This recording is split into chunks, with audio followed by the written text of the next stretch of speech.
สัญญาณเตือนจากร่างกายที่อาจจะบอกว่าเจ้ากำลังเสี่ยงเป็นเบาหวานอยู่ลองสังเกตตัวเองเบิ่งว่าเจ้ามีอาการผิดปกติเหล่านี้เรื่อยๆบ่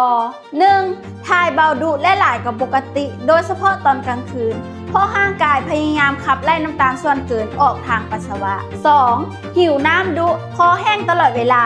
เป็นผลสืบเนื่องมาจากการที่ร่างกายเสียน้ำไปกับปัสสาวะหลาย